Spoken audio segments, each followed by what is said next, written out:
ไปดีพี่น้องปองปายสู่ทุกคนเนาะมื้อนี้บ่าวซักก็ได้มา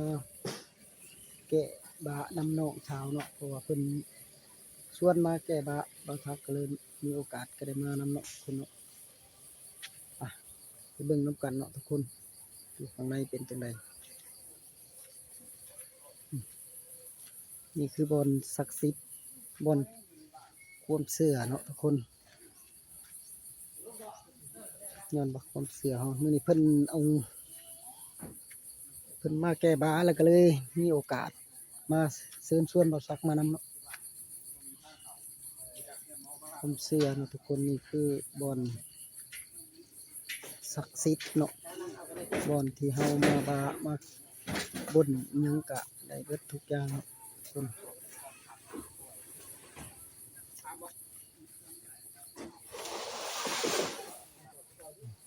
คนก็มาหลายก็เจ้ามาแก้บนแก้บาเนาะบ่าวซักก็มีโอกาสก็เลยได้มานำน้องสาวเนาะนี่แหละนี่คือน้องสาวเพิ่นมาแก้บาเลยเพิ่นก็เลยเชิญชวนบ่าวซักมานำเนาะทุกคนเนาะคุณบ่อยู่คุณบ่มองอยู่แล้วจะปูอยู่ทางใน จะปูอยู่ทางในพุ่นเดี๋ยวบ่าวซักสินำพาเข้าไปให้พี่น้องได้เบิ่งนำกันเนาะบ่อนเฮามาบุญมาบาอยู่นี่ถือว่าเป็นบ่อนศักดิ์สิทธิ์อีกตัวหนึงเนาะทุกคน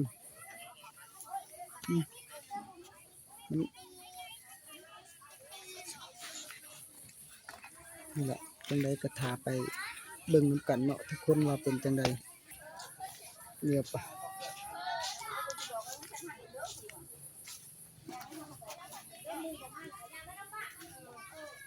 บ่อนศักดิ์สิทธิ์เนาะอยู่ข้างใน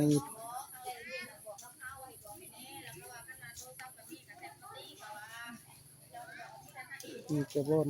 แต่งอยู่ครัวกินเพิ่นอยู่ทางนั้นเนาะทุกคนอยู่ทางนั้นมันแต่งอยู่ครัวกินเพิ่น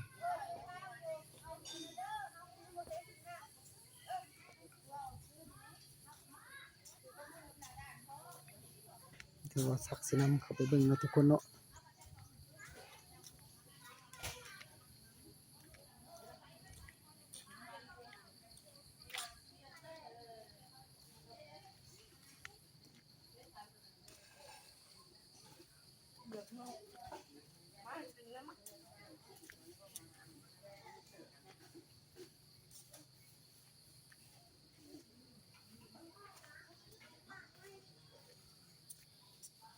ศักดิ์สิทธิ์นั่นคือเจ้าปู่เนาะทุกคนบ่อนเฮาเข้ามาบามาบนอยู่นี่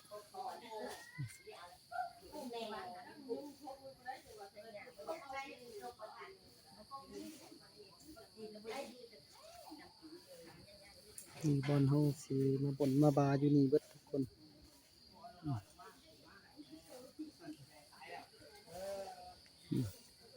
ที่มันอยู่มันเศร้าเพิ่นทุกคนนี่ย้อนว่าความเชื่อถือเนาะทุกคนเฮาจึงมาฮอดมาถึงเพิ่นเนาะ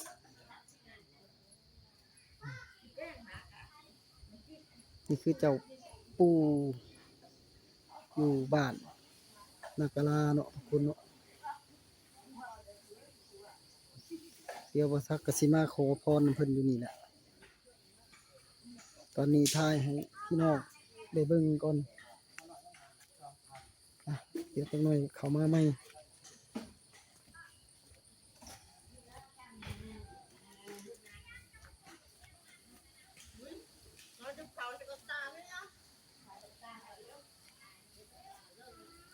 เรื่องความเชื่อเนาะทุกคนเราจึงได้พากันนำสิ่งของอหยังต่างๆบ่อนเฮาที่เฮามาแก้มาบาเนาะทุกคนนี่ก็บ่อนอยู่ครัวกินเพิ่นเนาะทุกคนเนาะ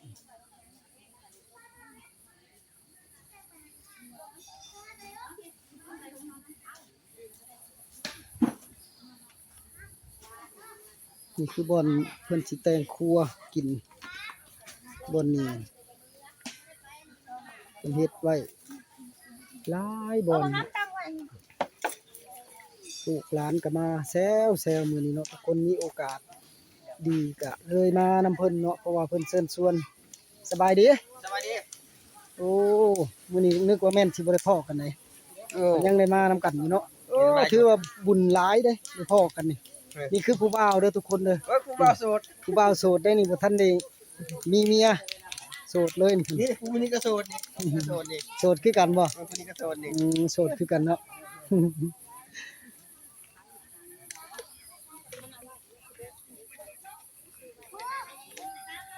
ว่ามีโอกาสเนาะอยู่หันก็แม่นบ่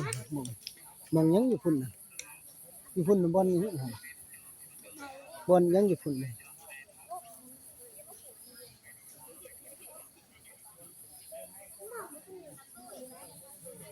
นี่คือบ่อนเพิ่นมักบนมาแก้เนาะไผขอพรอิหยังต่างๆได้สมหวังดังใจแล้วเฮาก็จึงมาแก้กันเนาะทุกคนเนาะ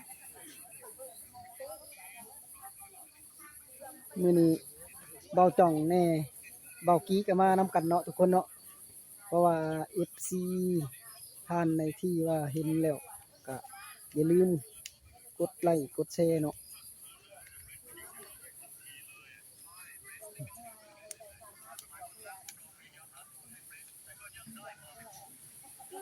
เดี๋ยวจักหน่อยบ่ซักสิพาเขาไปเบิ่งอีก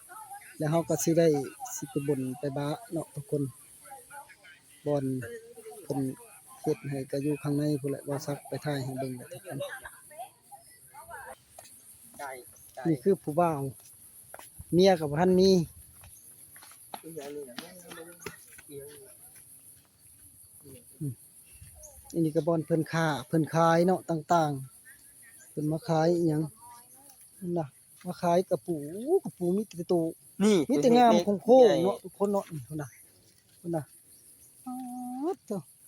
หมักหอยก็มีอีหลอก็ได้เนาะน้ำเย็นๆก็มีได้ซื้อกินแน่ซื้อกินแน่ ใช้เงินซื้อมา1,000ซื้อให้ลุงกินแน่เพิ่นมาขายเนาะอยู่หน้าเจ้าอยู่บ่อนเจ้าปู่เพิ่นอยู่เนาะทุกคนเดี๋ยวบ่ซักสิพาย่างออกไปรอบๆมึงหน้าทางเข้าเนาะทุกคนเนาะ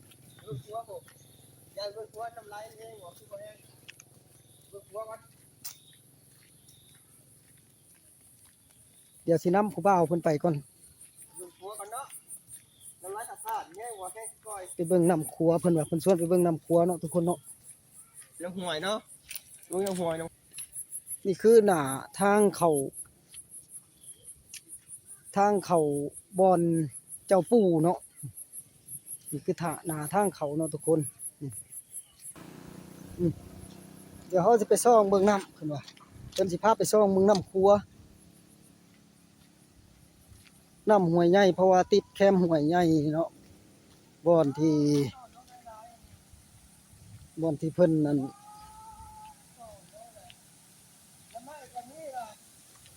ก็เจ้าเฮ็ดครัวไปเลยเนาะ น้ำไม้กับนี่ล่ะ หึ น้ำไม้กับนี่ล่ะ หน่อไม้ก็มีเพิ่นว่าคุณน่ะโอ้หน่อไม้กระโดกกระดีอยู่เนาะ ปลาสลงกับนี่ โอ้ ล่ะ ทางครัวนั่น ปลาสลงกับเฮียเลยล่ะ พุ่นน่ะบ่มาลัดป่าบ่นี่พุ่นน่ะ เบิ่งมาลัดเจ้าเบิ่งมาลัดบ่เนาะ อืมนี่คือครัวเพิ่นเนาะครัวกวมมาดอนเจ้าปู่เนาะนี่บ่อนเฮามาแก้ละเนาะ